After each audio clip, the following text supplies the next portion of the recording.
कैसे हैं आप लोग। स्वागत है आपका अक्की की पाठशाला में।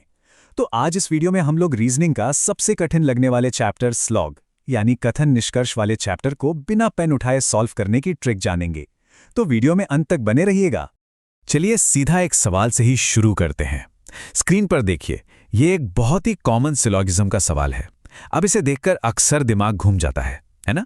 और जो हमारे पुराने तरीके हैं जैसे वेन डायग्राम बनाना, उनमें एक तो टाइम बहुत जाता है और ऊपर से गलती होने का चांस भी बना रहता है। लेकिन अगर मैं कहूं कि एक ऐसा तरीका है जिससे आप ये सारे सवाल बिना कोई डायग्राम बनाए बस चंद सेकंड्स में हल कर सकते हैं, तो जी हां, एक ऐसा मेथड है जिसमें सिर्फ बस दो सिंपल से नियम हैं और आपको शायद पेन उठाने की जरूरत भी नहीं पड़ेगी। कमाल है ना। तो चलिए इस मेथड को सीखने से पहले इसकी बुनियाद को समझते हैं, यानी कि ये कथन होते कितने तरह के हैं। देखिए, असल में ये बस 4 तरह के ही कथन होते हैं। इनको हम 2 टीमों में बांट सकते हैं।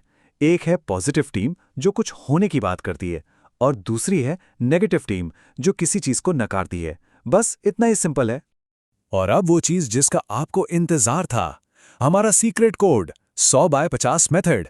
यही वो जादुई चाबी है जो इस मुश्किल से दिखने वाले लॉजिक को बच्चों के नंबर वाले खेल में बदल देगी। इस टेबल में एक बहुत ही मजेदार पैटर्न छिपा है और यही इस पूरे मेथड का राज है। गौर से देखिए, जो भी पॉजिटिव कथन है उनमें ऑब्जेक्ट की वैल्यू हमेशा 50 है, और जो भी नेगेटिव कथन है उनमें ऑब्जेक्ट की वैल्यू हमेशा 100 है। बस यही एक राज की बात है, जिसे पकड़ लिया तो सब आसान हो जाएगा। ठीक है, तो अब हमें वैल्यू देना आ गया। इसके बाद आपको सिर्फ 2 सुनहरे नियम और याद रखने हैं। जी हां, सिर्फ 2। पहला नियम तो बहुत ही सीधा है। अगर कथन पॉजिटिव है तो उसका निष्कर्ष भी हमेशा पॉजिटिव ही होगा, और अगर कथन नेगेटिव है तो निष्कर्ष भी नेगेटिव ही होगा। सीधी सी बात, पॉजिटिव से नेगेटिव जवाब कभी नहीं आ सकता और नेगेटिव से पॉजिटिव भी नहीं। अब दूसरा नियम, यह हमारी असल जिंदगी जैसा है। इसे हम कहते हैं खर्च करने का नियम। सोचिए, अगर आपकी जेब में 100 रुपए हैं तो क्या आप 50 रुपए खर्च कर सकते हैं? बिल्कुल। लेकिन अगर आपकी जेब में सिर्फ 50 रुपए हैं तो क्या आप 100 रुपए खर्च कर पाएंगे? कभी नहीं। बस यही लॉजिक यहां लगाना है। 100 की वैल्यू 50 बन सकती है, पर 50 की वैल्यू कभी भी 100 नहीं बन सकती। तो चलिए, थ्योरी बहुत हो गई। अब इन नियमों को एक्शन में देखते हैं और वो जो सबसे पहला सवाल था ना, उसी को हल करते हैं। ये रहा हमारा सवाल, और इस बार हमारे पास चेक करने के लिए सारे ऑप्शन भी मौजूद हैं। चलिए एक एक करके इन पर अपने नियम लगाते हैं और देखते हैं क्या होता है। तो पहला स्टेप क्या था? वैल्यू देना। कथन है सभी आम सेब हैं, तो सभी आम को मिला 100, और चूंकि ये एक पॉजिटिव कथन है तो हमारे ऑब्जेक्ट सेब को क्या मिलेगा? 50। बिल्कुल सही। और ये एक पॉजिटिव कथन है, ये हमें याद रखना है।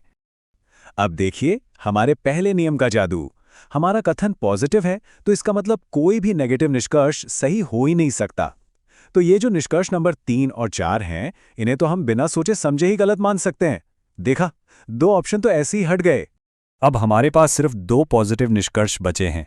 तो अब बारी है हमारे दूसरे नियम की, यानी खर्च करने वाले नियम की। पहले वाले को देखते हैं। सभी सेब आम है। यहां सेब को वैल्यू दी गई है 100, लेकिन ठहरिए, हमारे कथन में तो सेब की वैल्यू सिर्फ 50 थी, और हमारा नियम क्या कहता है? 50 कभी भी 100 नहीं बन सकता। मतलब ये निष्कर्ष गलत है, गेम से बाहर। अच्छा, अब आखिरी निष्कर्ष पर आते हैं। कुछ सेब आम है। यहां सेब की वैल्यू 50 है, जो हमारे कथन के 50 से मैच कर रही है, और आम की वैल्यू 50 है। कथन में आम की वैल्यू 100 थी, तो क्या 100 से 50 बन सकता है? बिल्कुल बन सकता है। तो ये हमारे दोनों नियमों पर खरा उतरता है, और यही है हमारा सही जवाब। तो देखा आपने, ये शॉर्टकट सिर्फ एक ट्रिक नहीं है। ये असल में लॉजिक को देखने का, उसे समझने का एक बिल्कुल नया और आसान नजरिया है। असल बात क्या है कि हमें सिर्फ ट्रिक नहीं रटनी है। जब हम इसके पीछे के कॉन्सेप्ट को समझ लेते ना, तब ये मेथड सच में पावरफुल हो जाता है। और हमारा मकसद भी तो यही है कि इस चैप्टर को जड़ से ही खत्म कर दें। अब जाते जाते एक सवाल आपके लिए छोड़ जाता हूं। क्या हमारी जिंदगी में भी कुछ ऐसी ही बड़ी बड़ी उलझनें हैं जिन्हें हम इसी तरह कुछ सरल और शानदार नियमों से सुलझा सकते हैं? सोचिएगा जरूर।